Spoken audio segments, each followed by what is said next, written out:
Today on the Bob Dodd Show, we have in studio my friend Jean Paul Chaisson, a gentleman that makes time for his friends while balancing life between family and his career as a flight attendant. I'm happy he was able to stop by. Please welcome my friend Jean Paul. All right, everybody, welcome to the Bob Dodd Show. Today, I have my friend Jean Paul. Now, I have trouble saying your last name. Is it Chaisson? Chaisson, something like that. I forget. I hear it wrong so many times that it's something. Man. It's a good attempt. I have the worst luck with people's names, dude. My buddy Mark came in here and I had it spelt wrong in my phone book, and I've been calling him Cantonilla for years. Yeah. And then when I introduced him here, they were like, "What are you saying?" I'm like, Cantonilla? I'm like, "Well, what is it?" And he goes, Catania. And I was just like, oh, gosh, man. I feel like a complete idiot always messing up these names. I know. That's what I feel like. I meet so many people. If I even get close, I feel like, you know what, I did a pretty good job. At least I remembered in the vicinity. But I feel like for having a unique name, I feel like I give people a lot of patience. So I appreciate when patience is given to me as well. Dude, I like to afford people patience and some grace because I get it a lot. You know, sometimes I don't, but hey, people don't mess up Bob Dodd. Yeah. It's it's like pretty simple. Everyone thinks I'm related to Bobby Dodd Stadium. I'm like, nah, dude, nah. I know I live in Georgia right now, but not related. You know? Everybody talks to me about Jean Paul Gaultier, and I was like, I wish I had some of that money. Dude, that money. Jean-Claude Van Damme. Wish my kicks looked that nice. You can kick, though. I can tell you that much. You're, pretty much got a cool name, Jean Paul. I know another person, his name was J.P. Nutini, and, he has passed many years ago, but a real good guy. I'm going to try to not say and like during this podcast. I failed already. But JP, his name is Jean-Pierre. And anybody with a name of Jean Paul, Jean-Pierre, it always, just from calling, JP, Jean-Pierre, I call everybody Jean-Pierre. I was calling you Jean-Pierre for months, and you never corrected me. Well, that's what, honest, I get it so much. I'm like, that's close. As long as people don't call me Gene, that's the one where I'm like, I'm going to correct you. But that's how I used to always know when I was getting telemarketer calls or spam callers before we had all the new caller ID stuff. And they'd be like, is a Miss Jean here? I'm like, no. Man. It's like, you don't have any idea who I am. Yeah, forget about it, dude. Put me on your do not call list. And then they call 100 times later. Yeah. This is Jessica from Home Care Solutions calling about your warranty on your house. Yeah. Yeah. We were looking at refinancing the Corolla, and we just wanted to see some numbers on it. And so Annie put in my phone number, and it was 2 weeks of calls. And every single one, I would, block caller. And one company had to have about 24 or more separate numbers that they were calling from. And I think I finally got the last one on the list a week ago.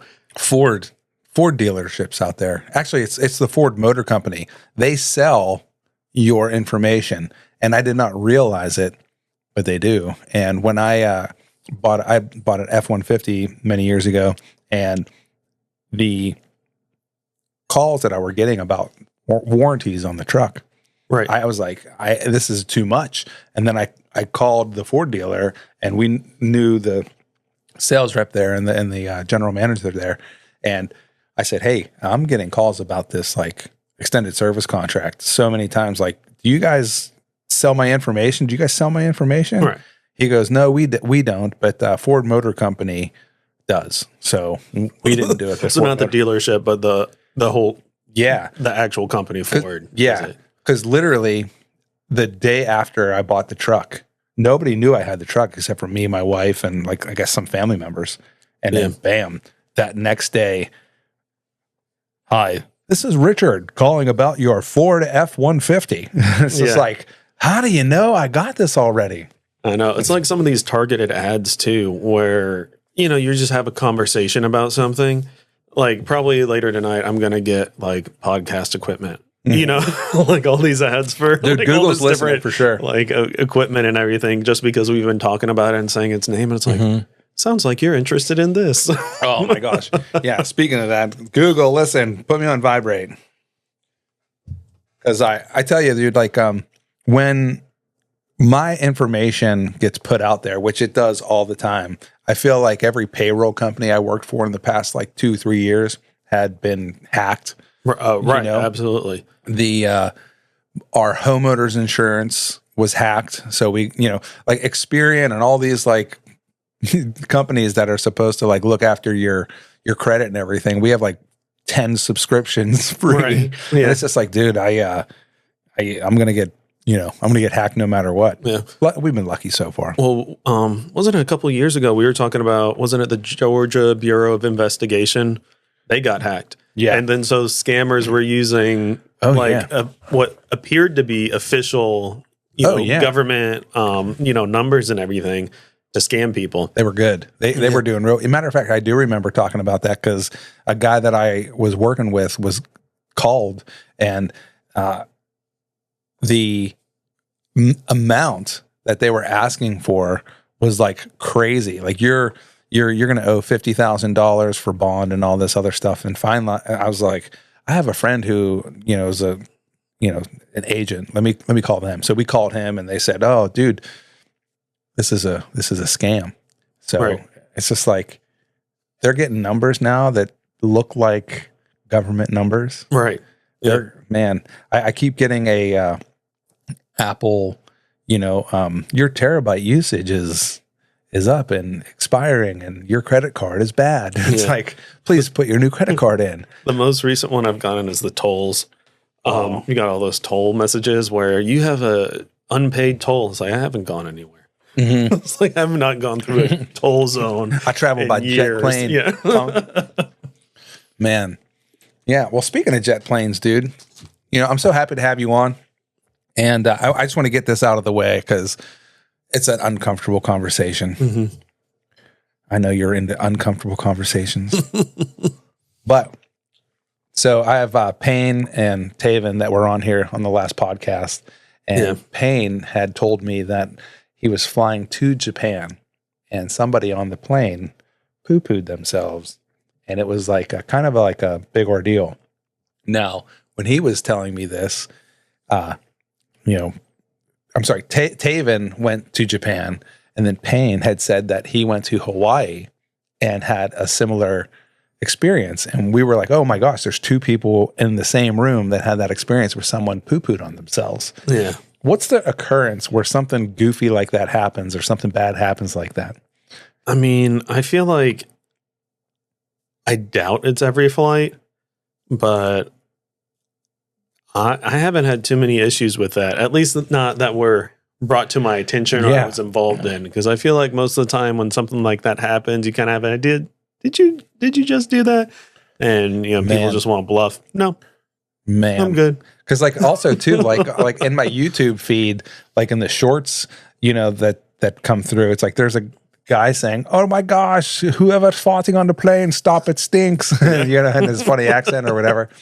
But and I didn't even think about this kind of a thing happening because I've never experienced it. And every time I've ever flown, it has been like somewhat of an okay experience, except for Southwest one time. Southwest, I was on their plane waiting to be taken, or to take off, and I was on the plane for 4 hours waiting on the tarmac, and finally they said, "Oh, there's something wrong with the plane. Got to go back." Got to go back.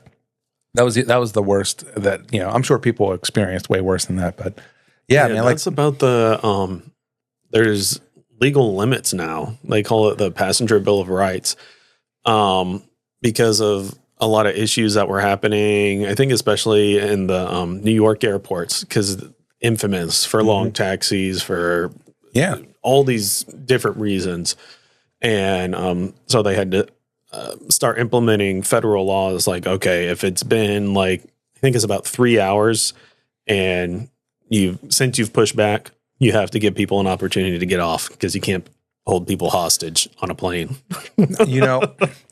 So I don't know if I say, but you're a flight attendant. Right. So that's why he knows so much about the aviation industry as far as, if people are pooing on planes or not.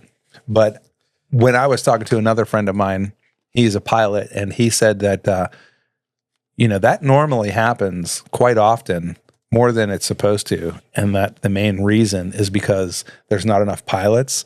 So they'll have like somebody push the plane out with a tug or whatever, and they'll sit there and wait for a pilot to come, and then they'll come back on. If that's true, that's crazy. I don't think I've ever had an experience where like they would push us back without being fully staffed. Sometimes there's legality issues. It's like if you're waiting a long time, they'll have to replace some of the crew that's on board, but nothing where we're ever leaving the gate without, just the aviation industry is nuts, especially like on your end. Cause I started thinking about, oh man, my friends are experiencing people pooing on the plane. And, there's other stuff that goes on all the time, and people get into arguments and stuff like that. And people have disagreements on the planes and things like that. I feel like that the YouTube is making it seem like it happens all the time, but right. I don't think it does because I've never experienced it. In like over a decade of being with the airlines, I've had very few occurrences of, probably nothing that would be newsworthy, So it's, it's probably happening to someone somewhere about once a day, but for the vast majority, it's it goes pretty smooth.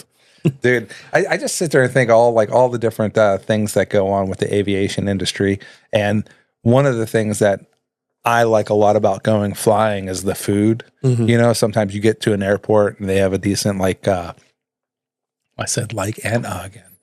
They have a nice restaurant that you want to try out. Right.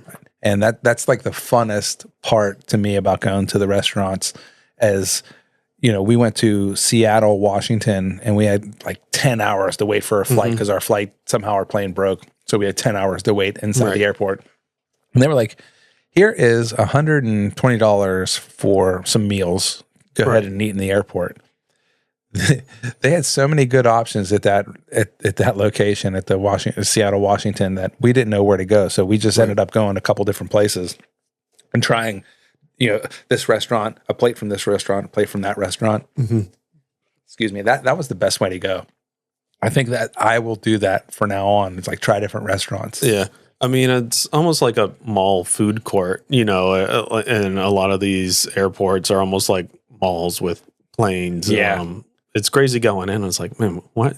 There's clothing stores, like any sort of like store you can think of. Yeah, they need that. I mean, if you lose your luggage, right? Yeah, at the bam, let me replace everything right here. Yeah, that's another thing too, man. Like losing your luggage, that hasn't happened to me yet. It has happened to my mom, but the fact that she found it, she got it back. That's good. But some people don't get a chance to get their luggage back, and that's wild to me. Yeah, I think there's I remember reading about this a few years ago, but I think there's a whole business called like unclaimed luggage, where after the luggage is lost for, I guess, a certain amount of time, or, is basically unclaimed.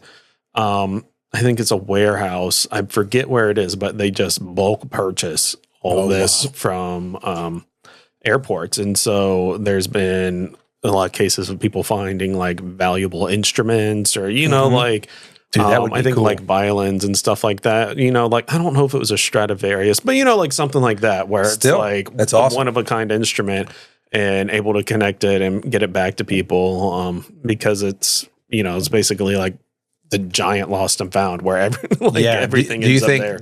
That like things like instruments are getting back to its rightful owner with those companies? I mean, I don't. Yeah, I'm not sure. I mean, I think that's probably a rare case of somebody finding something is like, oh, we know this is valuable to the person. Let's reach out and talk to them. They're probably screw you. I got a $4,000 Gibson. I'm selling this thing. Right. I think for the most part, it's not it's almost like those mystery box prizes where the company just sells them at like you can't even open it Like the until auctions. you like buy it. Exactly. So it's like you buy any bag from $5, you might get, some random clothes, you might get jewelry, nobody who knows what's in there. But at the same time, you kind of wonder if the company's got like an X-ray machine or MRI machine, or something that they can run through.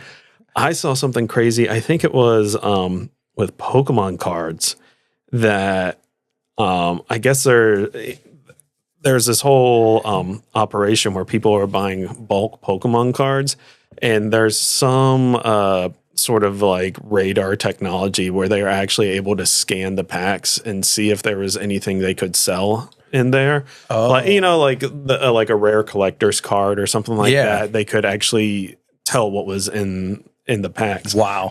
So they were like basically put in like Pokemon like card packs through an MRI machine to see if they had what they wanted in there to be able to resell it, and if not, they would just sell the pack or return it. Dude, it's crazy, the technology just to look at like somebody invented that. Yeah, somebody was like, there I go, use like again. Somebody says, I know how to use this machine, and look at this, I'm able to see this. Right. Let's go look for some cards. Let's go look for some baseball or Pokemon, whatever it might be. Yeah.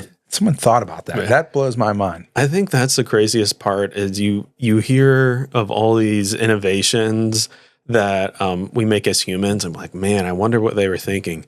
And, I'm sure a lot of people had really grand ideas and thought of the big picture, but you imagine how many people were just like, I just want to, I just want to do this one thing. And it's like, why would you even use it for that? Well, there's so many different things in the world today, like that is technology driven, that I'm sure that one source, for instance, I don't know what it's called. This is why I needed that computer to work, and it's not working. But it's some kind of like RF reader or something. You can get them on Amazon. They're like orange and gray, and you could like copy your room key, copy a credit card, and have that in your pocket. Or if you lose your card, what have you, or you could use it to unlock your car. Like people are walking around with those. I literally see people walking with that hanging off their keychain, and I'm just sitting there thinking, are they a hacker, or are they using that literally for, to start their car or to use it as a remote or some kind? Yeah. Like RFD reader. That's what I've started using, like tap to pay for everything, because I did not realize at first that, or at least I'm pretty sure this is true, that when you use tap to pay from your phone, it sends like a unique one-time code. So like instead of like swiping your actual card or inserting your card where they get the full information from that card. And so like if there's a skimmer or something like that on there where they could copy that card information, the phones are sending one-time codes that only work for that transaction. So you don't have the risk of, somebody now has my information just from doing the tap or the skimmer thing is wild to me. Right. Because I feel like I have been a victim of skimming, So much like, I think all of the gas stations that are mom and pop gas stations, or I shouldn't say mom and pop gas stations, but gas stations in general, I noticed that when I purchase like a 2 for $5 Monster, and a lot of times, I mean, more often than not, I'll look at the receipt and I'll have to say, you charged me $7 for 2 Monsters. It's supposed to be 2 for $5. Right. Yeah. And they're like, oh, we'll fix it. We'll fix it. And I have to go through, like, run my card again. It's 2 times. Right. It's like, are they making me run my card more often than I'm supposed to because they need to get more information or second try, or, but that has happened to me so many times at so many different gas stations throughout Georgia here. Yeah. I think that's like just like a strategy that some businesses have. Like they post the deal and then you just have to actually say, no, I want what you said you would do. Yeah. I think it's illegal though. Cause like when they're doing the, people always got up in arms about the Arizona tea. It'll say 99 cents on the can. And then they're charging $2.45 for the big can. Yeah. So I wonder how they handle that. I mean, I guess that's just the, the suggested MSRP, and they sell it at a rate where supposedly that should be profitable for everybody involved. Yeah. But, that's crazy. People are always out to get everybody. Yeah. Everything, that keep it simple. Right. And that's what I like to think. Keep it simple. Like, perform your job. Don't, take rolls of toilet paper when you're leaving the restaurant. Yeah. It's funny because for IATSE, that's a local union or international union for film and rock and roll. And people say that stands for I always take something extra. Oh man, it's funny, and people do with the film industry. They take advantage of some things because they know A, it's going to get thrown away, or B, nobody really knows that it's there. Right. So I'm not saying it's okay to take something that doesn't belong to you, but there's some people that saved some pieces of furniture that were cool, that were almost going like this close to the dump. So, it's taking things, it's questionable. Right. There's a YouTuber, it's called Destination Adventure, and he always says, leave nothing but footprints and take nothing but pictures. And I like that. Yeah. That's what, going to the national parks and everything, like really any sort of park, it's so nice to go and just see it kind of not disturbed, because you'll go to some places and you'll see like, not that graffiti, because I can enjoy like graffiti as art, right? Because it's absolutely an art form. And I think in appropriate settings, like I think is incredible, right? But in some places where you're like out in nature and people are just spray painting and all over stuff, it's like, man, that was a great rock formation, or that was like, especially for you not to do something artistic with it, just to see. I was here. I have an artist buddy, Greg, and I know that he's a graffiti artist, and he's actually super talented. Yeah. I really like his tag. You guys might have seen it here in Georgia and New York and a handful of other places, Florida. It's a sword. And it has like a design. I don't want to say anything too much because I don't want to get anybody in trouble. Yeah. There's so many smart people on the interwebs here. They're finding people, or they're finding homes just off of like what a tree looks like with a background of a mountain. It's amazing what they can do right now. I know those geoguessers. Where is that what they're called? I think that's what they're called. Where you see a glimpse of a picture for like a second, and they can get within 5 or 10 miles from where that was just by all these different contexts, because some of that I'm like, I don't know. Like it seems possible, but it's a Barboa tree, and that's only in like northwest, right? Exactly, northwest south of Florida. It's like what? And and they're like, and this sort of sign is only shaped this way, and this tone of color, and this one location, and it's this reflect, like all those things where it's like, I don't know how you can have a mind for that much detail. Where it's like those. I feel like I remember doing this as a kid. Like they turn on the light in the room, and you have like 5 seconds to remember everything you can, and then you have to write it down. And I'm like, I got like 2 things. And I feel like everybody else was like, I remember like 1 or 2 things, and these people, like that's a cool trick, for though, like or a few game. seconds, right? And now they're like, oh yeah, I know where you are. I'm having a strawberry margarita because today, folks, for who is listening, I'm drinking a strawberry margarita. It is Cinco de Mayo, and we have some chips here that purified water. Yep, and some purified water.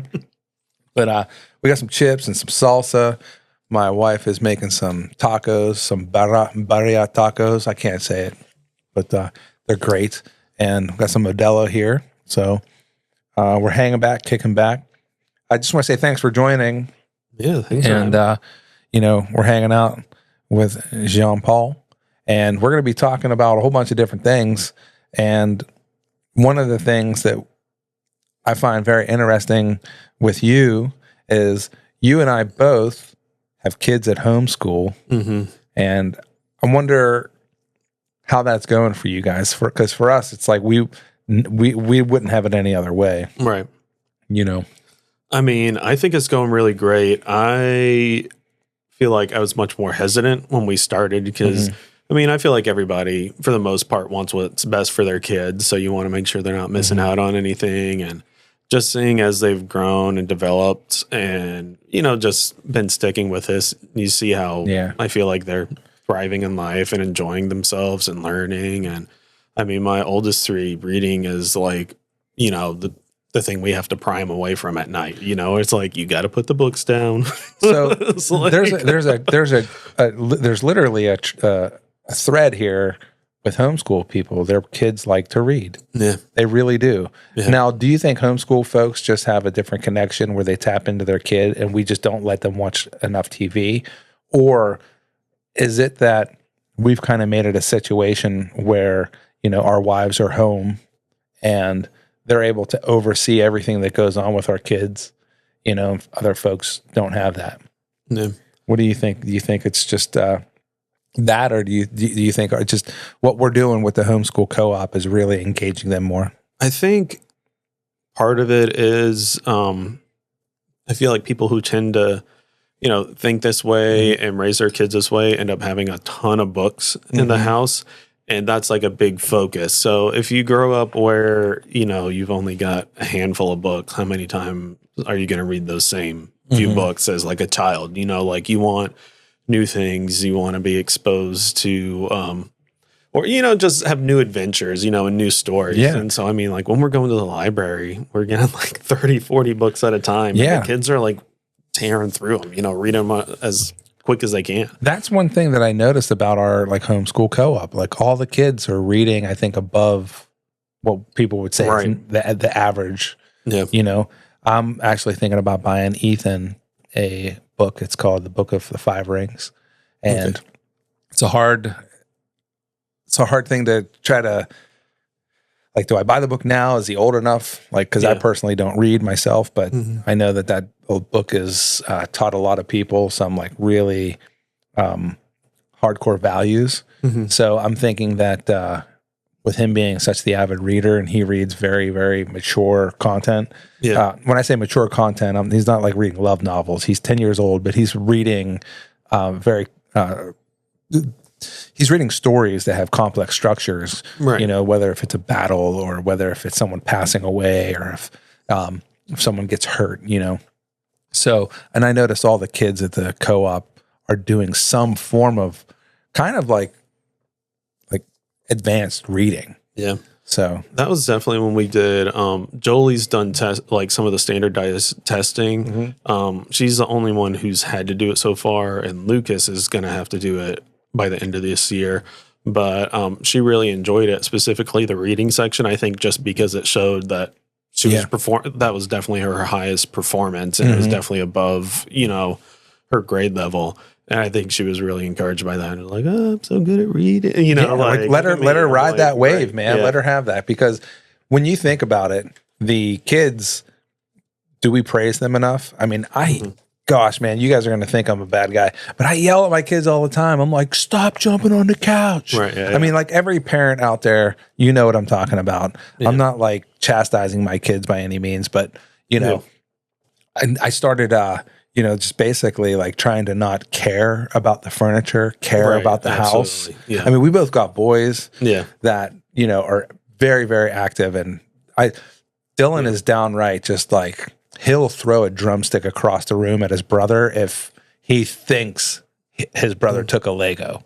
Yeah. So he's like, wow, bam, there's a hole in my wall over a Lego. Right.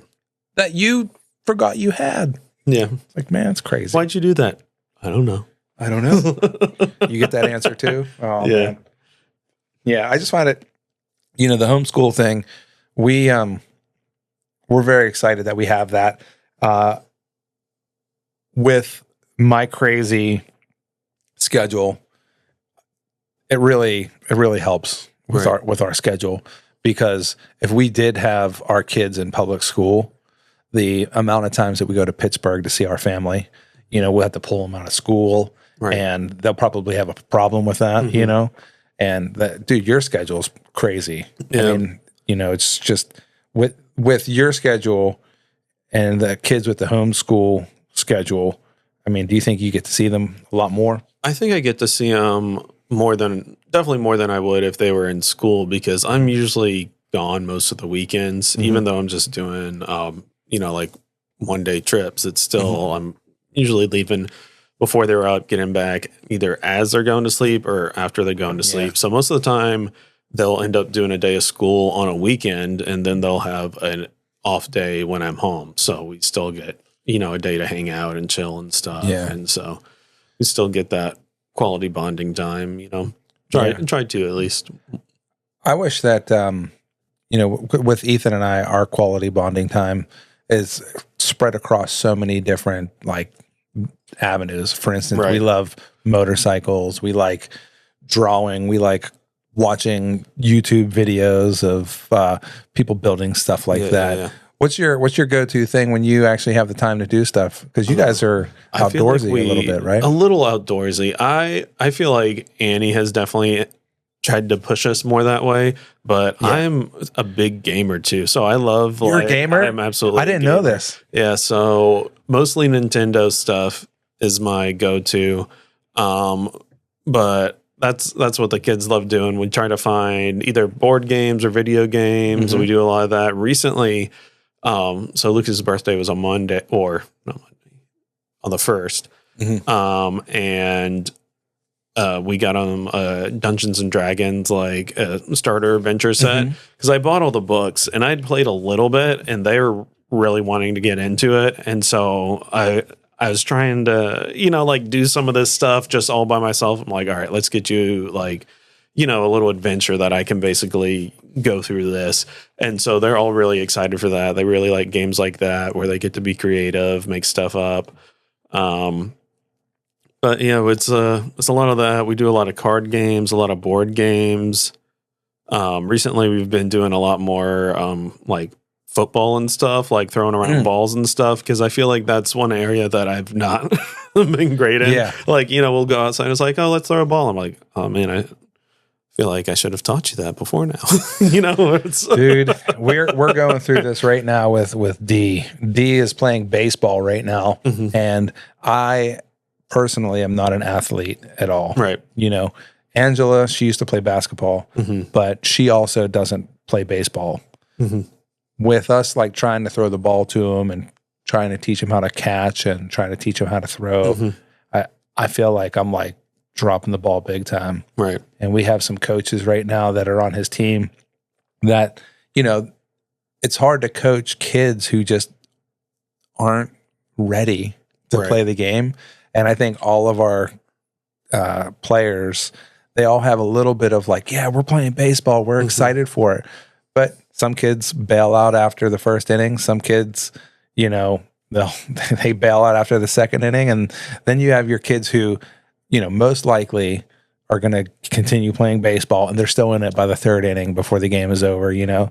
And it's just I'm looking at my boy and I'm like, he likes dirt bikes and trucks too much to try to push baseball on him. We're going to have to do motorcycle cross or something. For me playing baseball, I was out in the outfield picking flowers and looking for clovers and stuff, man. And they'd have to yell at me. It's like, the ball, look at the ball. But I feel like that is one of the things I've noticed with, when we've done some of the sports day with the homeschoolers, right? And I think we were trying to play kickball, and most of them hadn't played kickball before. So we're like, it's kind of like baseball. And they're like, what's baseball? I'm like, oh man, it's I guess we really haven't gone over this. Yes. Because it's not a lot of, or as many team sports, a lot of people have done. I know swimming's a really popular one. Dance has been popular. We started doing parkour with the kids. About to start that up again in a couple of weeks. They love that. But, if they haven't played that particular team sport, it's not like PE where it's like, all right, they've got a rotation of all right, we're doing this today. These are the rules, Yeah, I think that, maybe we should get together and take the kids to Auburn and check out one of their college baseballs games. I think that would be pretty cool. That'd be fun. It's very cheap. Angela and I, we already looked into it. It's not expensive, and it's only an hour from here. It's probably 30 minutes from your way. Yeah. Check that out. Yeah, I remember going to in New Orleans. I think they were called the Zephyrs years ago growing up. And my favorite part of the baseball time was I think after like the fourth or fifth inning, they do like a race between the mascots on the screen. I remember that being my favorite part. What were the mascots? Do you remember the mascots? I don't remember. I think one was like a nutria or a beaver. Like it was all different like swamp creatures, right? You know, so I'm pretty sure like a crawfish, like an alligator. And it just shows them doing laps on the screen. And I remember being so excited just watching this like pre-animated thing, thinking that, the louder I get, like the faster my, the guy I'm rooting for is going. Yeah. That's awesome. That was really funny. That is funny. I think it's funny the things, like I notice that with my kids too, like the things they enjoy, like especially if you're I feel like doing something really big, and like, so we took them on a trip to DC. And this was just like a 1-day trip, right? So we were like flying in the morning and coming out that night. And I've done it a couple times, like one-on-one with the kids or with a few kids, and we did it once with the whole family.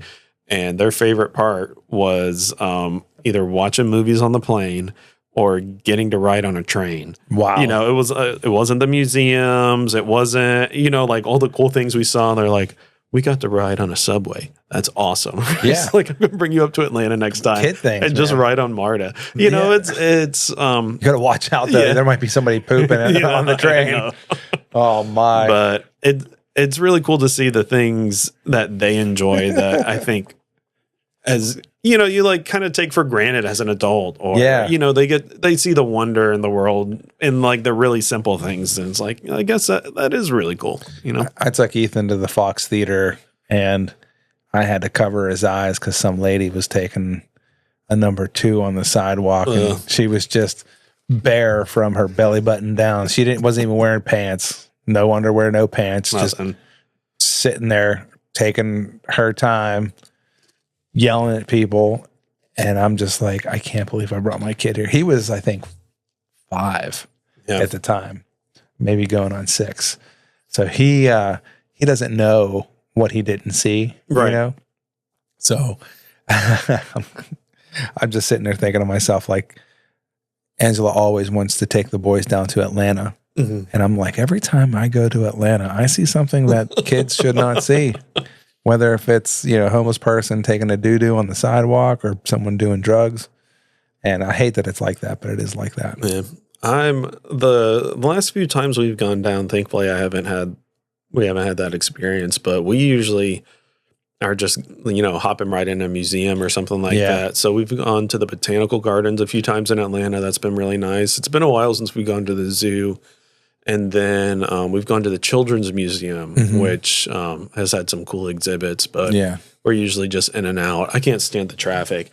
Every time I go in, I forget, we usually miss it on the way in. And then I just, like being around town here, you're not having to watch the clock for 4 o'clock. And I always end up being like, oh, it's time to go home. And I'm like, oh man, I'm going to sit for an hour trying to get out of here. 85 and 285 is no joke.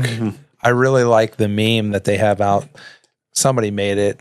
285 is like the Mad Max Thunderdome. 85 is, some other kind of apocalyptic movie. 20 and 70 is like another apocalyptic movie. Yeah, I think it's funny. Atlanta is such a wild, wild place. It has so many beautiful things to offer, but at the same time, it's like, I don't want to experience half of the stuff that you have to experience to go see it. I think it's funny when I was driving down from Kansas City in the moving truck and everything, moving mom down, and like the drive was like pretty easy until we got to Atlanta, and it was still fine. But I was talking to mom on the phone. She was in another car, and she's like, I forgot how drivers were here, because we're like everywhere else, people were giving us plenty of space. They're not like cutting right in front of the truck, but here it's just, like people, just zooming in and out. It's you just got to be very aggressive and be watching everywhere on the road, because you never know when, even if you're the second lane from the right, somebody's going to pass you going like 110 on the right instead of being in the left lane. And gosh, if the motorcycles blow by you, my goodness. If you're ever out late at night and you're driving home from work at like 2-3 in the morning, and basically 30 motorcycles blow by you doing 180 miles an hour. Yeah. It is None of them have shirts on, no helmets.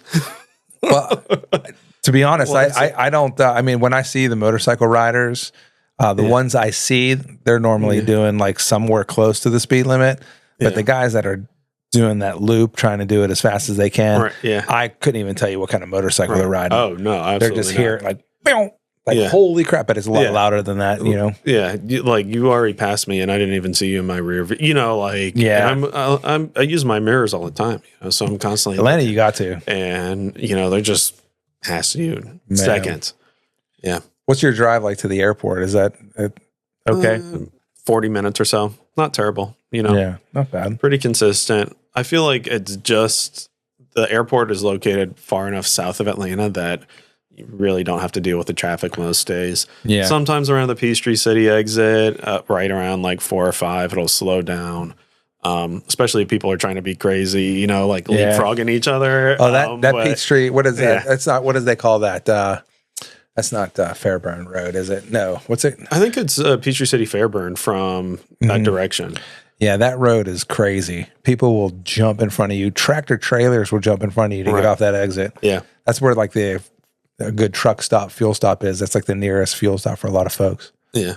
You know, for those truckers. They do have like some, it's been a while since I've been off Sonoya Road, I think it's called. Is that it? Yeah. I think that's it. Yeah. Man, that intersection there is wild. Because that's like 54 over there too. I think it turns into 54. Mm-hmm. And I think Sonoya Road is 54. Is 54. For all the people that are listening out there, you guys can check this all on your own. If we're wrong, we're wrong. You know? I've used the excuse of not being from here to not learn the local geography as much as I should. Well, you know, it's so funny, like for you though, you basically drive to work.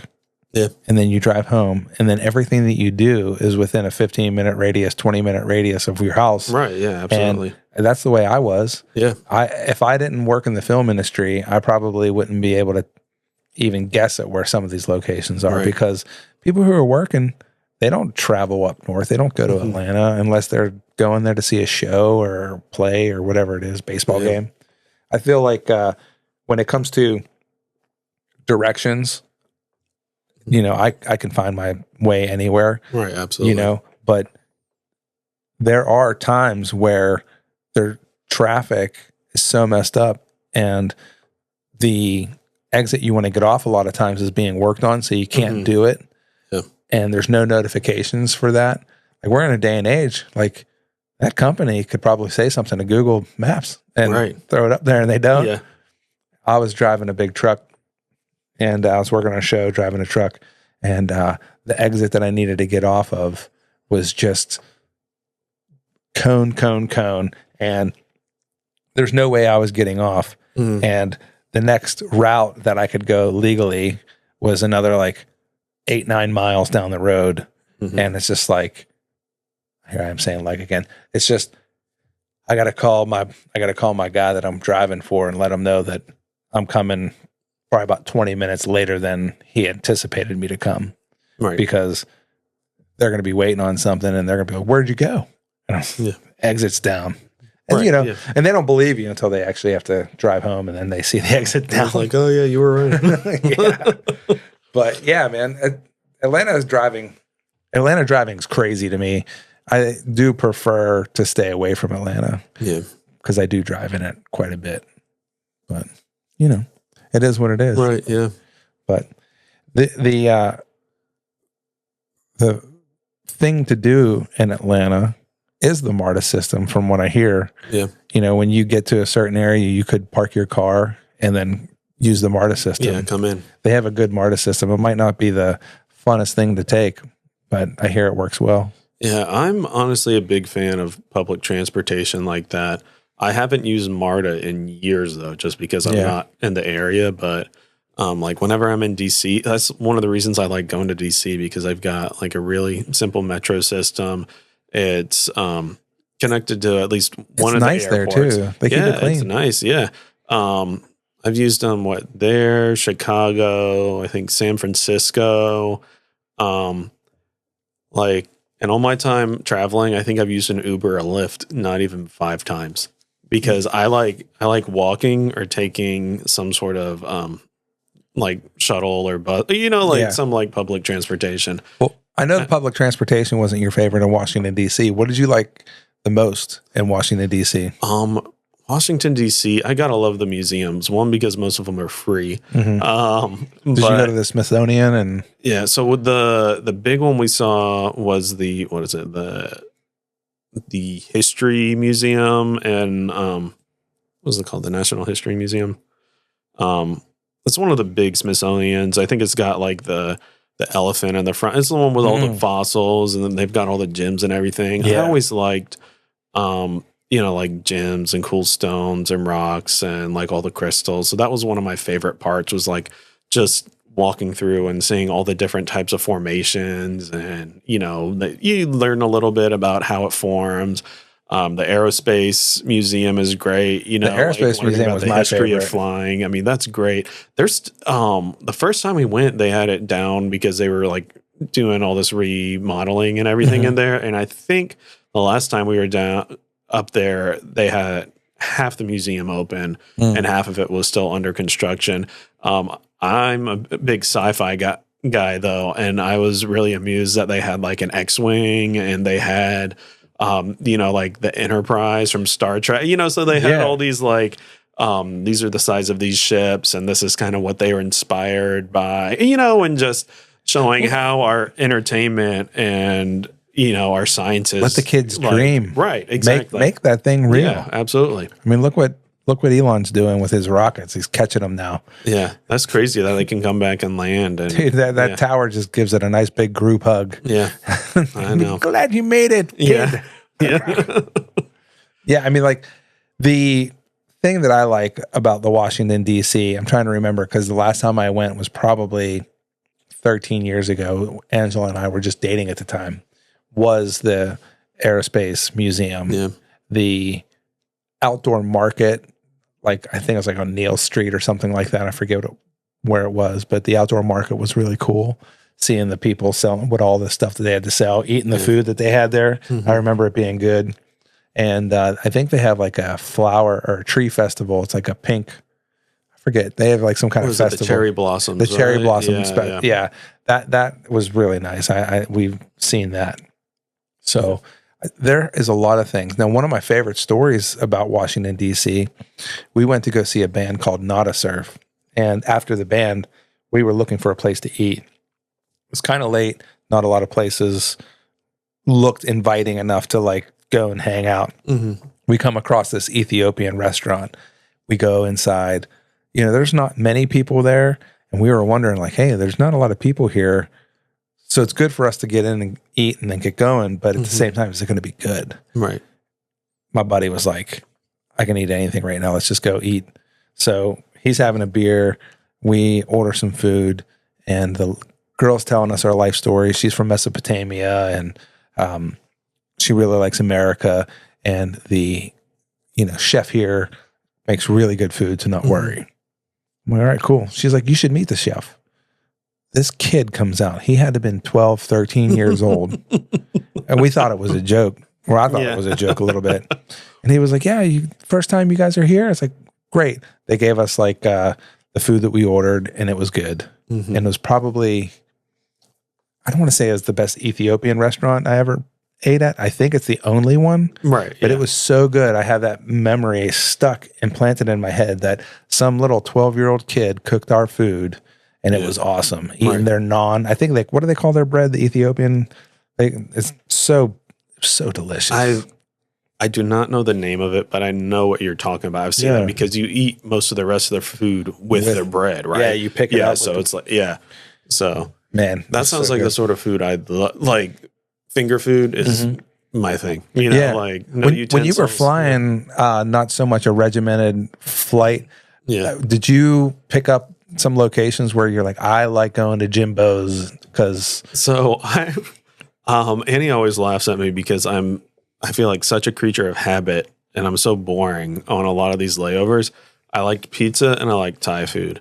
And so like for the first year, I would just try out either one of those, like all these different places. So Thai restaurants, because I feel like Thai is one of those where even if you get the same dish, depending on who's making it is completely different. You know, like they're using different veggies, they're using different seasonings. So I always like that. And I would order close to the same thing everywhere. And it'd be different. And it would be different. Oh, wow.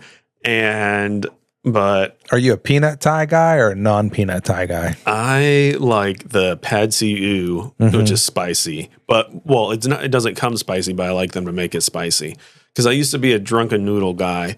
But the pad see ew is sweet, and then I usually get it to like heat with one below the whatever they consider Thai hot.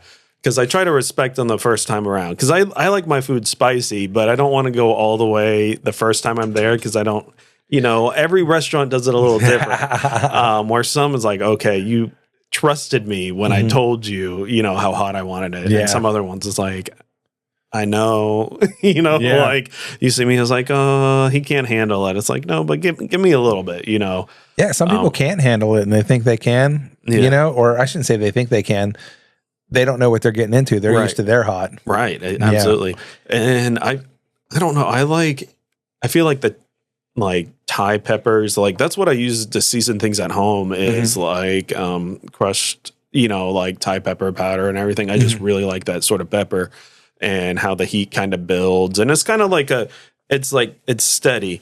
Where, you know, like a lot of wing places here, the heat is all up front, you know, like hits you in the face. And the flavor comes last. Right, yeah. And then sometimes the flavor doesn't come at all. It's like, where's the rest of, you know, it's like, because I want it to be spicy, but I also want to get some of the other flavors of the food and not just be hot just for the sake of being hot, you know? I like the Thai place in downtown Noonan. Oh, garlic? Yeah, garlic is great. We love garlic. That's one of our favorites. Now, there's, you guys can hear that motorcycle maybe going by. But so there's that garlic, and then there is a Thai restaurant that's like on the side street. Have you ever tried that one? I think we went there once. Okay. But we're both like creatures of habit. We went there and we're like, it wasn't bad, but we like garlic. So garlic, man, you're making me hungry. I'm so happy my wife made all that barria. Yeah. Barria. I don't know how you say it, guys, but it's good. Be tasty. Yeah, we're going to have some tacos today for Cinco de Mayo. It's going to be delicious. I got some, you know what? I'm going to have a Corona or one of the Modelo. Modelo. You guys see the Modelo? Oh, yeah. Oh, man. Why not, right? Why not? YOLO. Extreme Live. Here we go. There it is. Did you guys hear that on the mic? Hope so. But yeah, like all the different restaurants that you got a chance to go to, you know, I'm always interested in seeing like what was your favorite? Did you like going to, is there a spot in, you know, Tennessee that you have to have a layover or Memphis that you like to go to, like things like that? The hard part is sometimes I forget the cities these places are in. And so like I won't remember until I get to the hotel and be like, oh yeah, this place is around the corner. But usually mom and pop sort of places are my favorite. Like Thai restaurants, I have like how I distinguish them is there already silverware at the table or is there no silverware at the table? And my favorite places that are the ones you go in and there's no silver, there's not like the glasses set up and all that sort of stuff. Because I feel like when I'm getting Thai food, if I go somewhere like that, I'm like, it's not going to be the sort of Thai food I want. I want, I guess, closer to, I don't know. I like to ask for my silverware. Right, yeah. Or I like it to be, I don't know, not, what's the right word? Not like an elevated Thai food. You know how like some people try to make it look like, fancy? Right, yeah. They like to, you know, like, pretty it up and do all this extra stuff. And I'm like, that's not for me. Like you ask for like peppers or something like when you're asking for it hot and they give you like, here's like this one pepper that we put on top. It's like, no, I want you to like season the food. Man, and let's see, it's not Lawrenceville. I forget. In Pittsburgh, I forget where it's at. It's right near Lawrenceville. It's right near the Children's Hospital in Pittsburgh. There is a restaurant. I believe it is an Asian restaurant or Thai restaurant. I guess that's, Asian. There was a gentleman there, old fella with one arm, like his like from his elbow down gone. And he would come take the order. and you're like looking around, and you're like elbow to elbow to the next table. And when you have to get up to do anything, even to leave, you have to say, "Excuse me, trying to get by." Right. Yeah. So this guy comes, he's missing his arm. He's holding a plate. I don't know how he's doing it, like on his little nub here. Like it's like stuck, and he sets it down. And you're just like amazed. How did you grab a hold of that plate with your nub arm? That's amazing. But he doesn't speak a lick of English. So he just say, "Well, yeah, whatever." And then like he refills your water and leaves. Yeah. That was a really, really good restaurant. For those that are familiar with that area, let me know. Let me know what that is, because I forget what that is. Yeah. I like those places that have some that haven't been all like franchised out, that it's like they've got something unique about them, or you go in and you see like some regular faces, or it's like, oh, so, like it just is like a little familiar, a little homey, that's not like, feels like it's part of a corporation, Yeah. Do you have a favorite restaurant around your house? Man, we barely eat around our house. Probably exit 44 in Noonan is really the closest we can go for food. There were, I think, 2 restaurants down in Grantville for a little bit. One of them shut down. And the other one with like the kids and Annie having like some food sensitivities and stuff, we keep it. We try to go to like what kind of sensitivities do they have? It's mostly just gluten for the main part, so no flour. Okay. So Mexican is usually pretty easy because you can get corn tortillas or like swap stuff out like that. We do Thai's a big one. We'll do garlic. We'll do some Japanese places. I think most of the big thing for a lot of the Asian, well, I guess mostly Japanese, is you just have to watch out for the soy sauce, but because sometimes that has like too much gluten in it. Oh, really? I think so. I'm pretty sure it's a soy sauce. It has to be gluten free, because it's like not a lot of things could mess them up there, but it's the things I use to like cook or season with. Like some of the different sauces. Yeah. But as long as you get the right ones, it's not a big huge deal. But that does keep us kind of like locked in. But as they've been doing this more, they've gotten really good at being able to find things at most restaurants without being the person who's like, I need you to do this instead of that. Do they like spicy food? No. Annie doesn't even like seafood, which I love seafood, being from New Orleans area. And Oliver is the most adventurous one food wise. Like he'll probably try anything. Elias will do a little bit more. But every once in a while they'll ask me for a pepper or something on my food, and I'll tell them it's spicy. And they're like, I still want it. And I just give it to them, right? It was like, okay, you asked for it. I told you once. And so most of the time they start yelling or crying or something. And I try to just give them, like, I'll give like, cut like an eighth of an edge of a jalapeno or something like that, and like give it to them, no seeds or anything like that. But I think I've been eating spicy food for so long, things I consider like for me, I would give them something that's like, I don't consider this spicy, right? Like it's got a little heat to it, well, but if they're not used to it, they like it. Being from where you're from, you have a different scale of heat. Like it's way different than mine. I'd like where, like, for instance, my heat, my 4 or 5, which would be like kind of like a medium heat, would be your, maybe 1 or something like that. Yeah. I had a buddy, his name's Leggy. He's a motorcycle friend of mine. And he loves Mexican spice food. Yeah. And we're at this place, and it's a street vendor selling, it's a bodega that sells Mexican groceries, but outside in the front, they sell, tacos, street tacos, best tacos you can get. Leggy, he orders 3 tacos, and he goes, "Where's your spicy stuff?" And the guy points, here you go. And Leggy has been there. I don't know how many times. This dude is new, a new face to Leggy. Yeah. Leggy's like, "No, what's that stuff back there?" And he's like, that's real hot. He's basically saying that's real hot. Yeah. And then Leggy says something to him in Spanish. I don't speak Spanish, and he looked at him like, "Huh?" And he's like, "That's hot." And he goes and dips a chip into the hot, and it's like overfilling, and the guy's like, no, no, no, Right, no. yeah. Like he takes it, eats it, does this to Good, the guy, and the guy's Shocked, freaking out. yeah. The guy's freaking out because I guess it's like even too hot for him. Yeah. So if I remember correctly, a couple of people came out and it was like talking, and the person was trying to tell the new chef or whatever, the taco guy, is like, no, that guy comes all the time. Give him the hottest stuff that you can get. Yeah. You know? And that was a fun day of motorcycle riding and hanging out with Leg.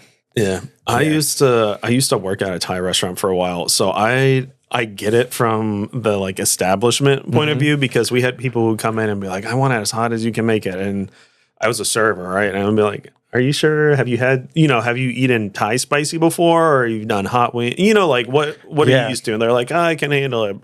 And, I'll pass the message along as they say they want it hot. And we bring it out, and a couple bites in, they're like, I can't eat it. Yeah. Sorry.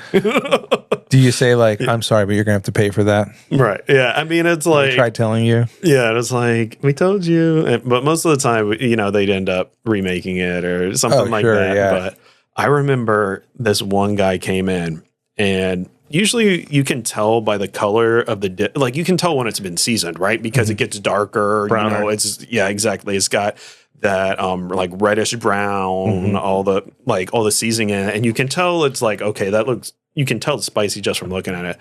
This guy comes in, he's like, I want it as spicy as they can make it, and then add more spice. He was just like, I know you usually like dumb it down, for people you don't know, but he will go around to all these restaurants trying to get something that tastes spicy to him. So I bring this meal out, and I can looking at it, yeah, they really seasoned it. And he takes a couple bites. And he's like, I can't taste this at all. Can you have them add more spices? So I'm like, all right. So I go to the back. They add even more. And he's like, whatever, just bring me the spice tray. And so, we've got these, like a whole tray, and it's, there's a decent amount of spice in every one. It's like a chili and oil. They've got the dried, chili powder, and then there's the paste. And this guy takes the whole container of each one of them and dumps it into his meal and starts stirring it. And I'm just like, does he not care about the flavor? And that's why I was like, how can you physically handle this? Because I can take really spicy stuff, but I had a point where it's like, okay, I'm starting to sweat, my face gets red, and no reaction from this guy, right? And I'm like, are you going to end up in the hospital or something? He's like one of those guys that don't get drunk. Yeah. But so I ended up talking to him, and he said he grew up, I think it was a jalapeno and habanero farm in Georgia.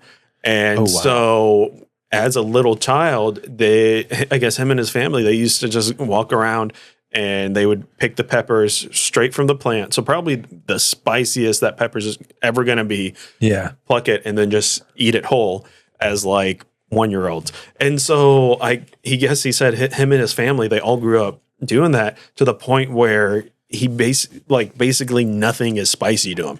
And so he would go to Thai restaurants because they were actually known for making really spicy, like spicier than usual dishes. And so he was going from one to the other to try to find something that, satisfies him. But it seemed really interesting. It's like, man, that's got to be crazy to like, I guess, have that much of a resistance to capsaicin or however you pronounce that. But I heard crazy. There are some people who have reduced like receptors for that. Like it's a genetic thing where some people, they cannot taste spicy, like if your tongue just doesn't have that one receptor that reacts with it, you can have all of it that you want and you're not going to have any sort of reaction. Yeah. The human body is crazy strange. Yeah. Spice affects me.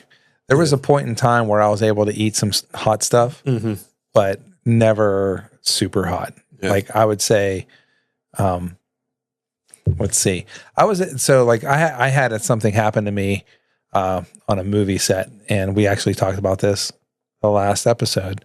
I had someone get me a burrito, and they put the End hot sauce on it. I don't know if you're familiar with it. No.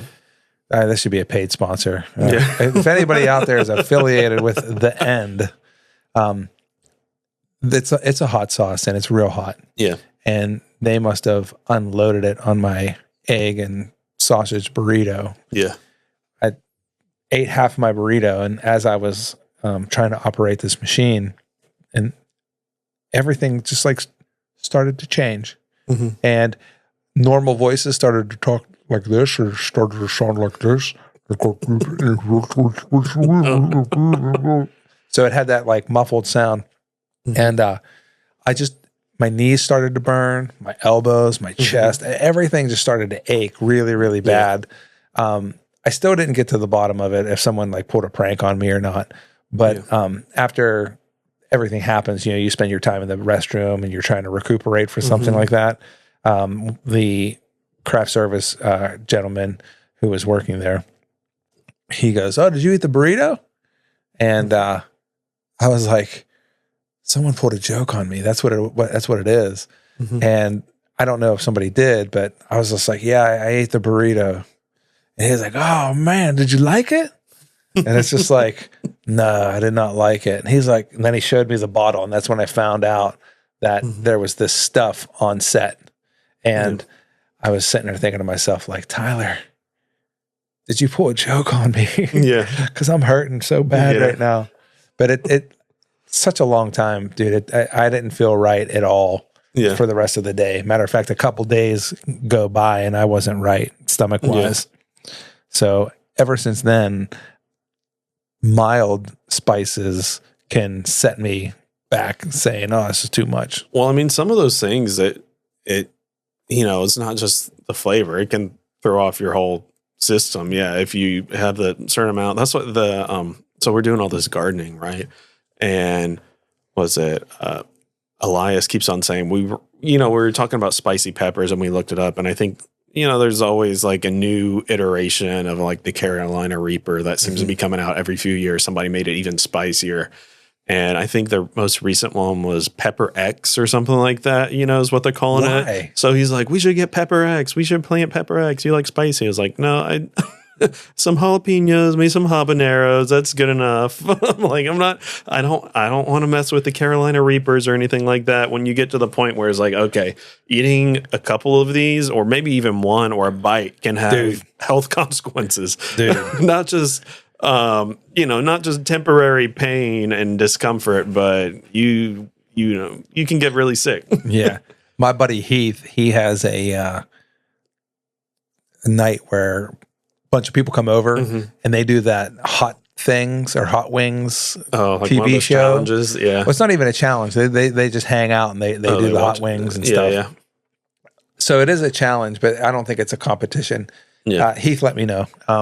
But we should go. We should participate and hang out with those guys because number one, they're in the D&D. They love the game. Same things that you like. Yeah. They're really cool dudes. They're awesome to hang around and be around. They're fun guys. Yeah. So you should we should go one time and go hang out with them because I know nothing about D&D. I know nothing about like that and there's so much more than D&D, but like that kind of role play game. I don't know anything about it. So I've done a little bit of it and I don't know, I really enjoyed it, but I think I enjoyed it so much is because the people I were playing with knew what they were doing.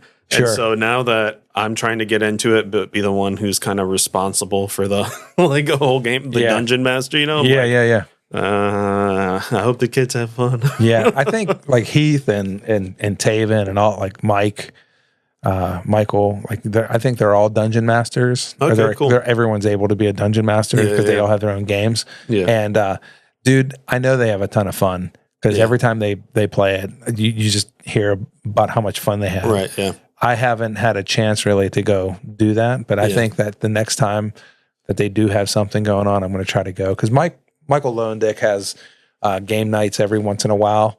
I think Heath has game nights. Like these dudes have game nights, and I think I'm going to take them up on the next game night as long as I don't have to watch the kids or have something to do. Yeah. But we should go and then eat some hot wings. That'd be fun. I'd like to see what you can eat. I know. That's what I'm like. I feel like I can tolerate to a certain point really well, but then who knows? I don't think I can go crazy with it. Yeah, knowing Heath, I know he probably sets it up real nice that when you do try to go as hot as you can go, like it's going to be legit, and Right. you're going to be able Yeah. to say I had this hot sauce. Yeah. Heath is very thoughtful when it comes to certain things like that.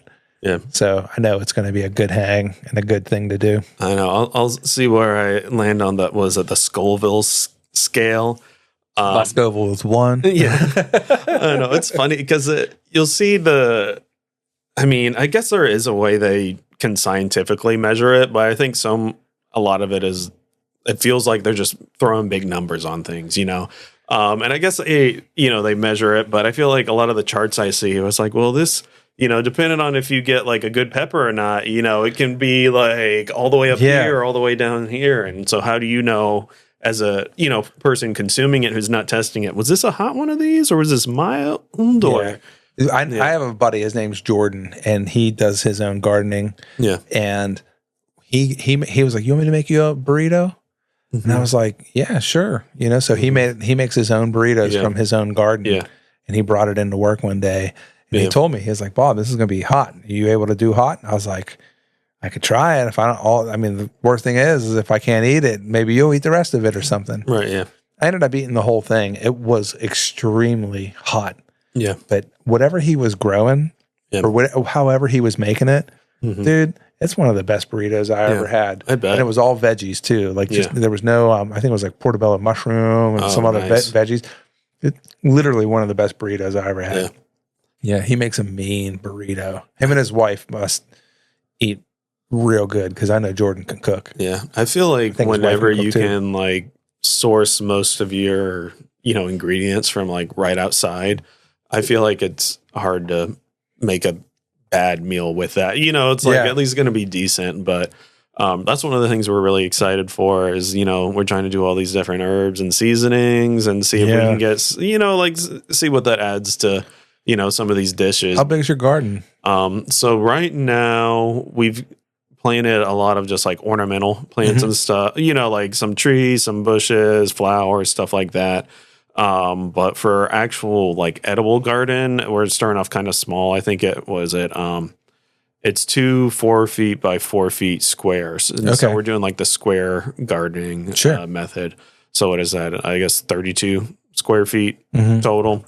So we'll see. I just built the boxes today and I've got to till out a spot to kind of make it level, flat. And then we're just going to fill it with some soil we bought because I don't think anything's going to like the clay too much. Georgia clay. It's amazing what grows in it. It really is. I was surprised when we moved on this property, we had blackberries.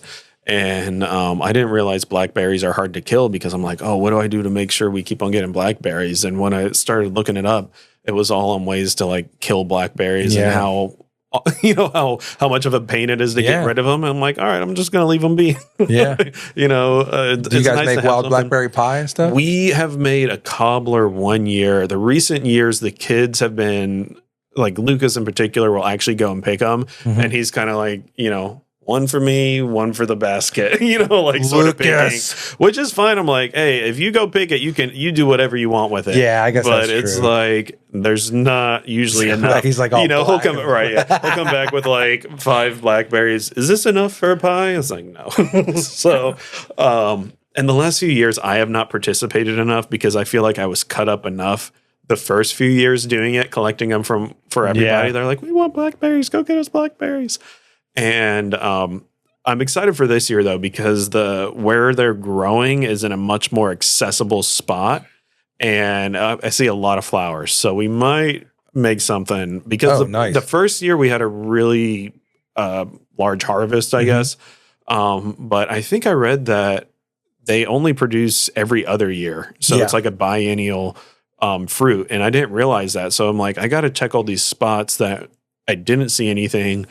Last year or the year before, because I thought it was like, okay, I guess the plants died off there. Yeah. And it's like, it might just be, it's just the off year for them. But I don't know. I was thinking about trying to clear away the rest of the brush around them and set up some sort of trellis system to where, you can get to the berries without getting all torn up. I mean, Angela loves blackberries or wild blackberries. And she's talked about maybe possibly doing some blackberry trees, but it takes long for them to really grow. Yeah.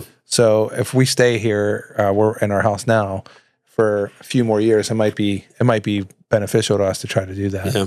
I hear the blueberries grow really well in Georgia, but you have to compete with the birds because the blackberries, I think it's a little bit less competitive. You got to get to them before the bugs get to them. But I think because of all the thorns and everything that it's, that not everything goes for the blackberries. There's usually what I found with the blackberries is there'll be turtles underneath. I found multiple turtles under the bushes, snakes, because, things that'll either eat the blackberries or things that eat the things that are attracted to the blackberries. But the blueberries, I hear you have to basically be out at like 4 a.m. in the morning to collect them, once they start getting ripe, because the birds will, do whatever they can to get through the netting. And, if you set up nets and everything. Angela has made a bird sanctuary in our yard. Yeah.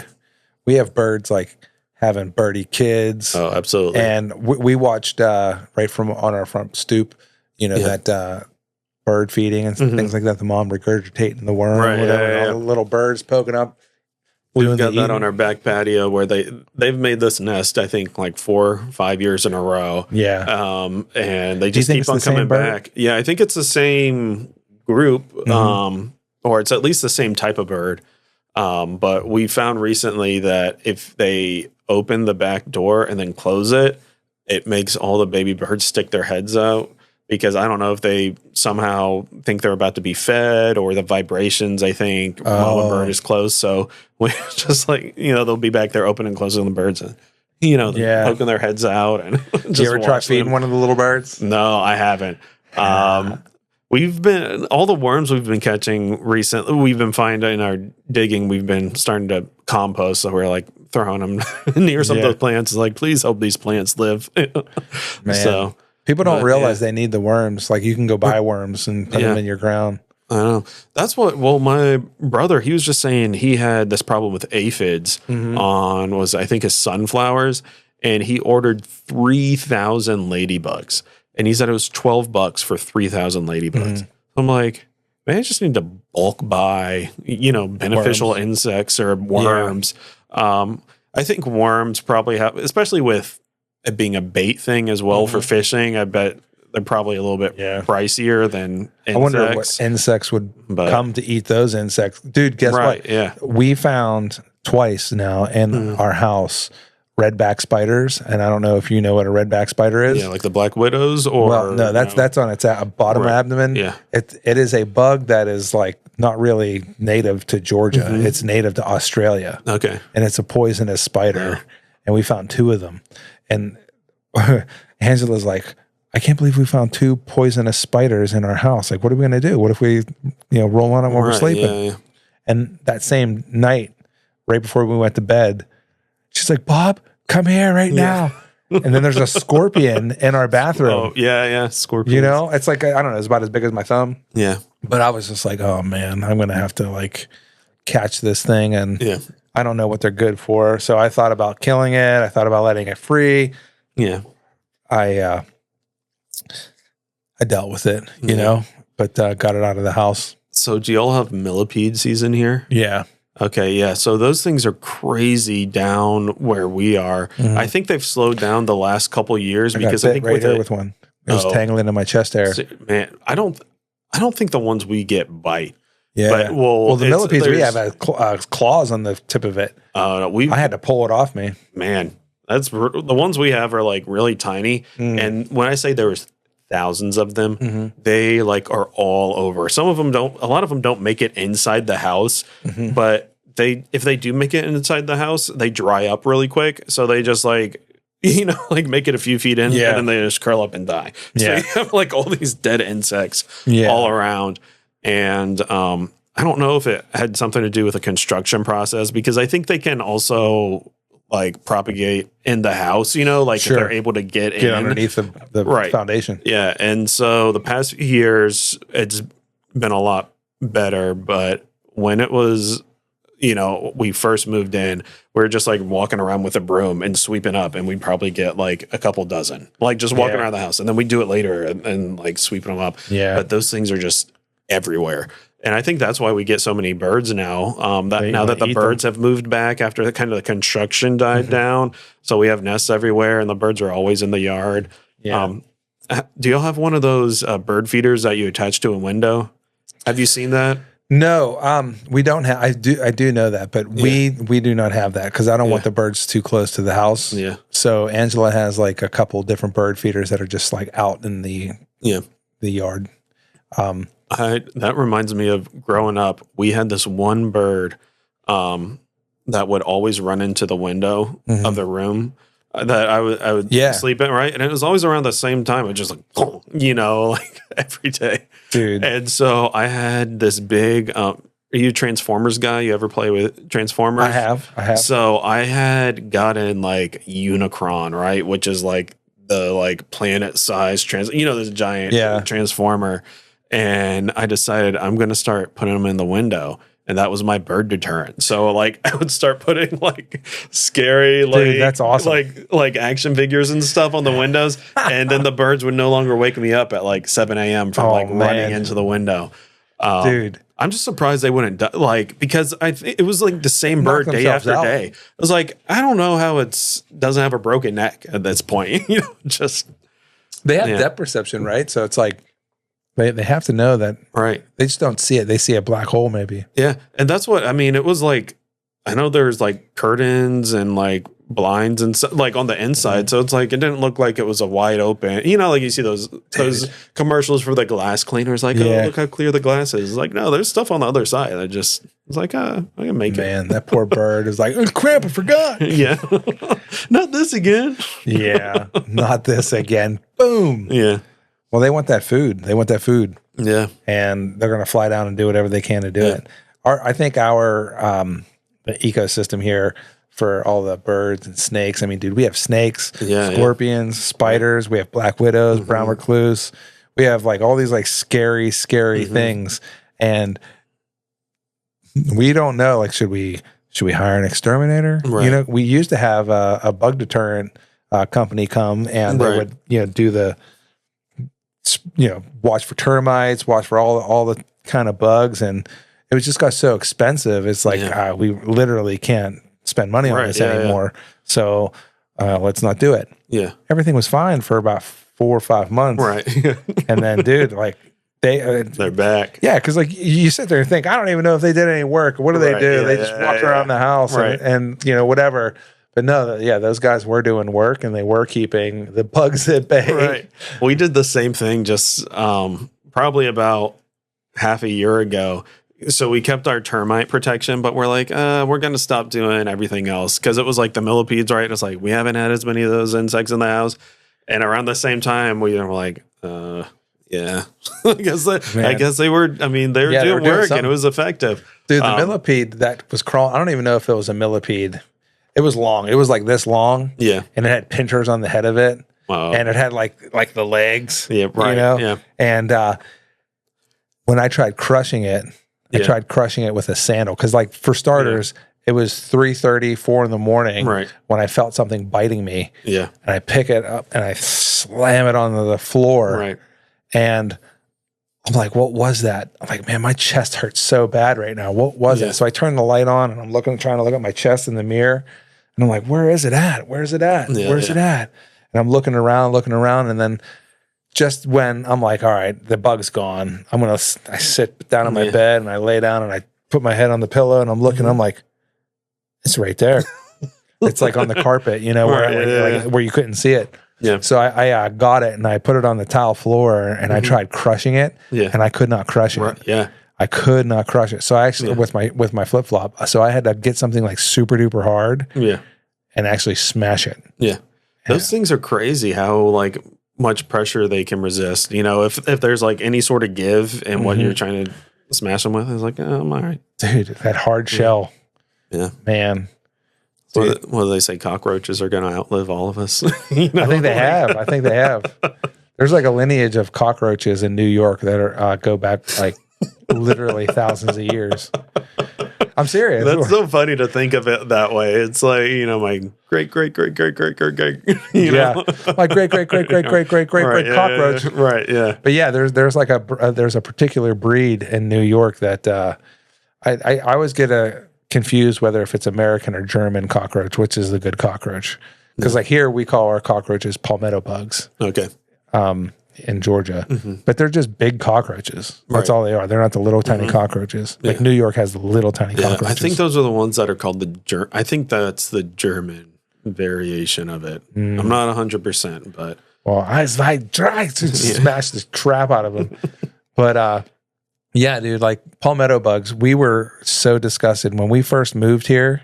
And we got this house, because before we were living in a trailer. So it was a tow behind trailer and we didn't have any bugs, none. Yeah. And when we first got our house, we're living in it, we're liking it. And then the first rain, it was like a real hard rain. And we saw like 3 palmetto bugs. And we're like, oh my God, this house has cockroaches. Yeah. And we didn't know that it wasn't the German cockroach. It was like the American cockroach, you know?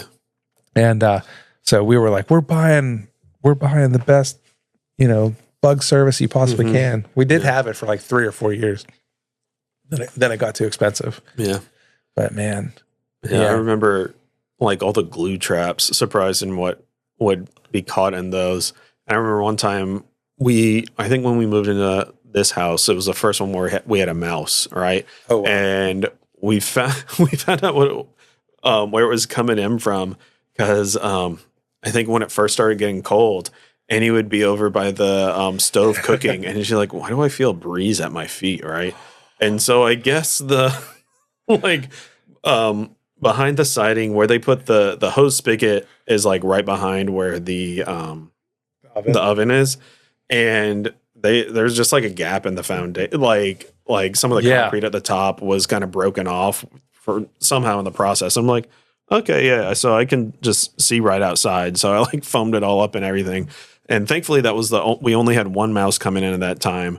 And I felt so bad killing it because like it got caught on a glue trap, right? Yeah. And at first I'm like, oh, I feel bad for this guy. I'm going to go put him outside. And then it's like, oh, he's really in it. Yeah. He's not making it. Those like I think glue traps are serious. Yeah. He's already tried to like free himself by, like biting through an arm. Yeah. And it's like, man, these are intense. I see why they work, but I see why people say they're a little cruel, especially, because it's like you get so many different creatures can get stuck in them.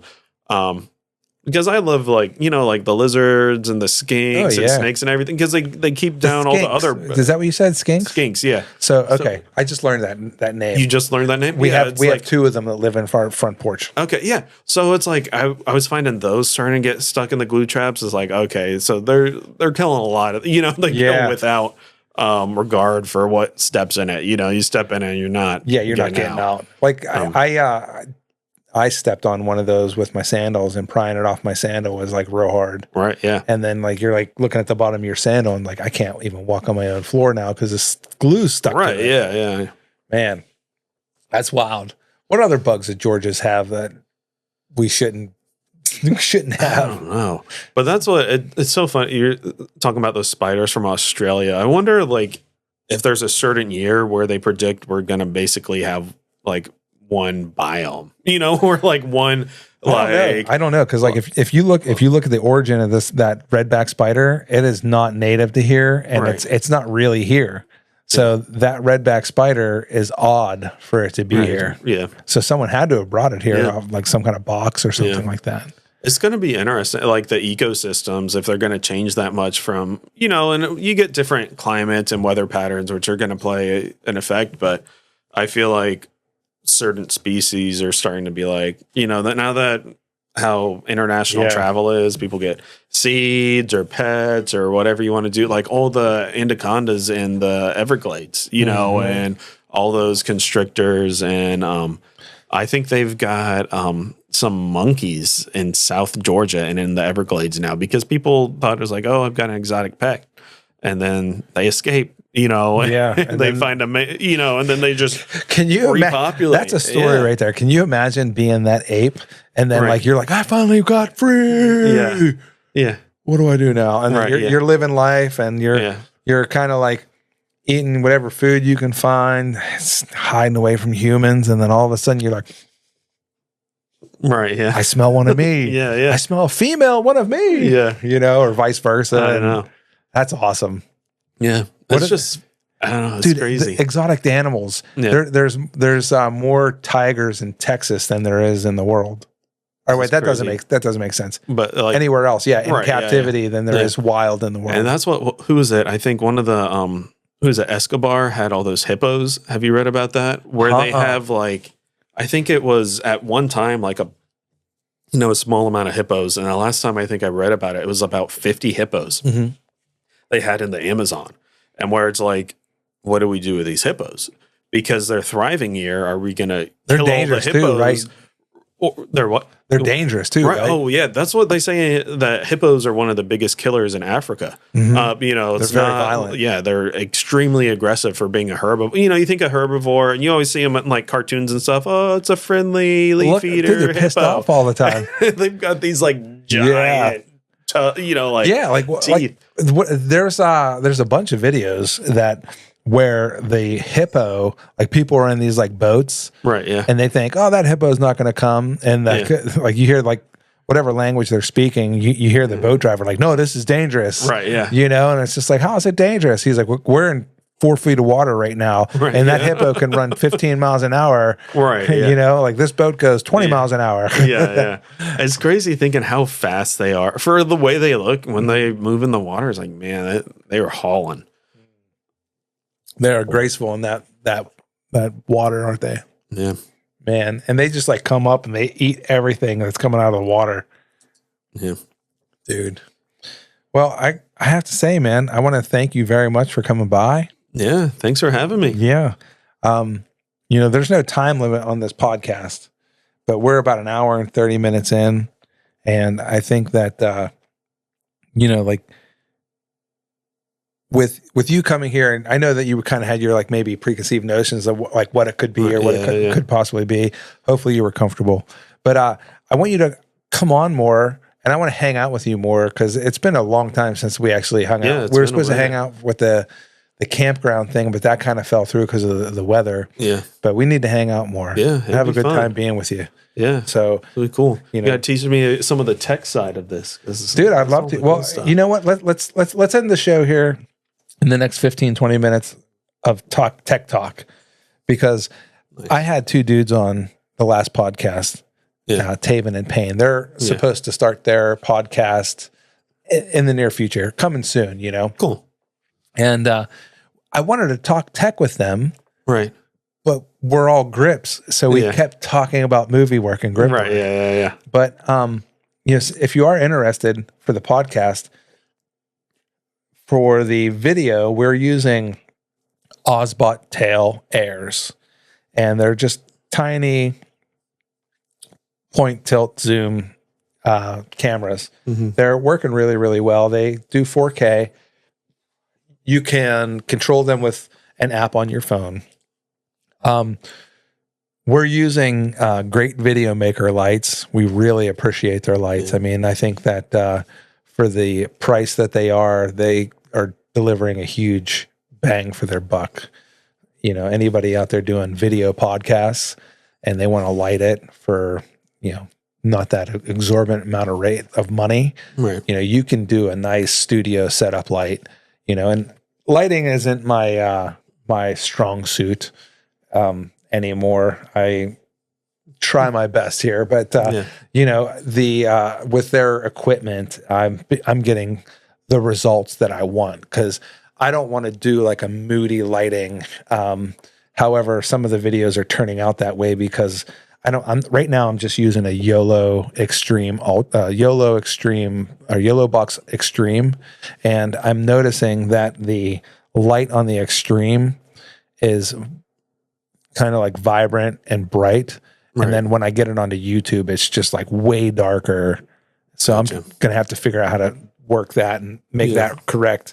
I don't know if I'm going to have to get a monitor or something like that. But so with the video going into the YOLO Box Extreme and the Great Video Maker lights from Amazon and Great Video Maker themselves, we're getting a pretty nice visual product at the end of that. The thing I'm most impressed about is this Rodecaster Pro 2. I mean, it's been out for I don't know how long, but it's delivering really, really good sound. I mean, just from their presets of what their frequencies are and everything, I think all the voices are coming out good. The line out is nice and clean, so it's going through the YOLO box. And I'm learning my chops right now. So this is the podcast number 7. Gotcha. Or is it podcast 8? I forget. Oh my gosh, I'm at that point where I forget. Yeah. I think it's podcast 8. So long. You know, it's podcast 8. It's podcast 8. But I'm every time I have someone on and I go through this process, I'm learning and learning and learning. And with Angela being on board, we started a production company where we're going to help people that are in the same boat as us that want to start something. Yeah. We're going to help them start something, and it's going to be affordable. It's going to be, it's not going to be hard for somebody to, I just spit. It's going to be easy for somebody to get up and get going. They can see what we have, and we're not going to be shy about saying how we got the equipment, right? Because you don't need a lot. As long as your audio is good, I think the podcasts are going to be fine. So if you're ever interested in doing a podcast or whatever, this is the kind of setup that you can, really get some good results with. Yeah. So I just want to press all the buttons on the pad. Go ahead, dude. Here, look, ready? Here. Look, let's see if I don't know if we're going to get a good zoom in, but yeah, go ahead and, this is broken, so I got to watch that ball. Go ahead and just don't press. Don't even know what we're going to get. Ta-da! Yeah, dude. Here, we can turn it Tweety up. bird.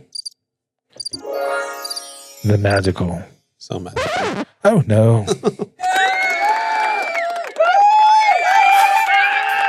Oh, this one's a long one. This is like the intro. The intro music. Yeah. And then right now we have voice control too, but it only works on my mic. So this is the sound that you'll hear. The informant. Yeah. I don't know where he was that night, but I think he was the guy who killed everybody.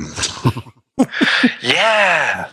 But that's, that's the extent of that. You can find different patches, and you can have a lot of different sound effects, whether if it's crickets to voices to cop sounds to fart sounds. I mean, anything. Right.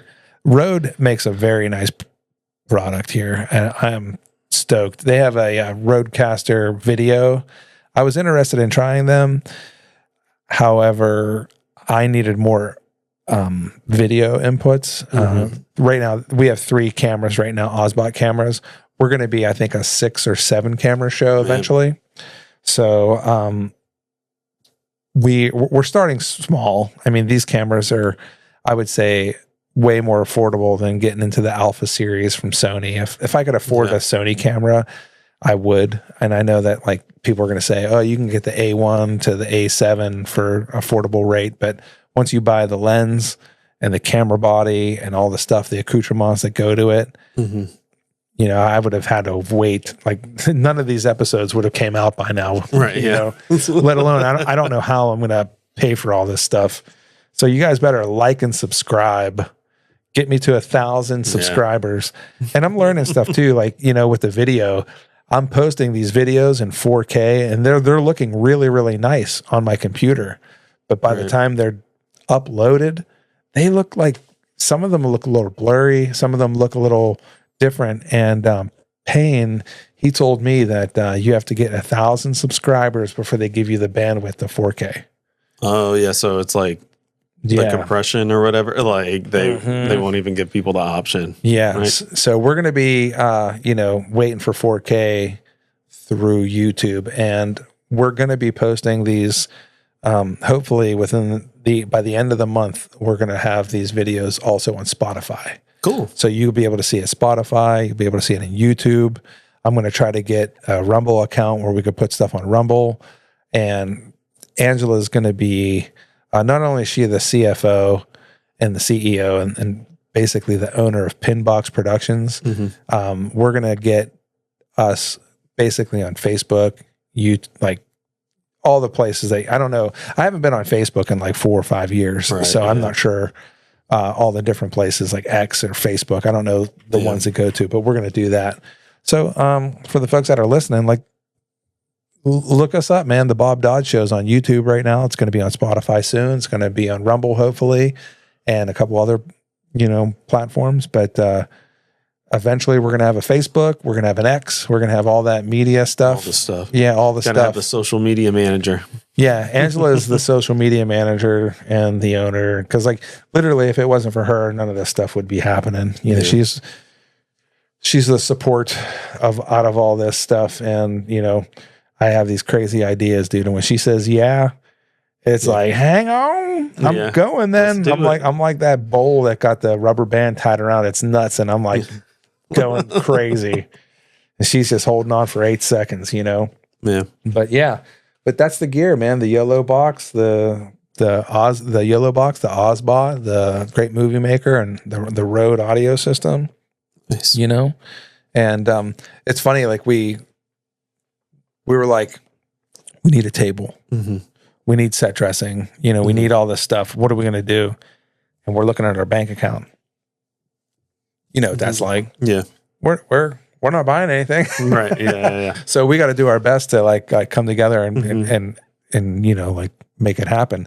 So I got the wood for this table and I bought the butcher block and I put it together really, really quick, like real fast. Yeah. And that's why it's so loud. It's not like, it's not well built, but you could probably get 3 dudes to dance on it and it won't fall.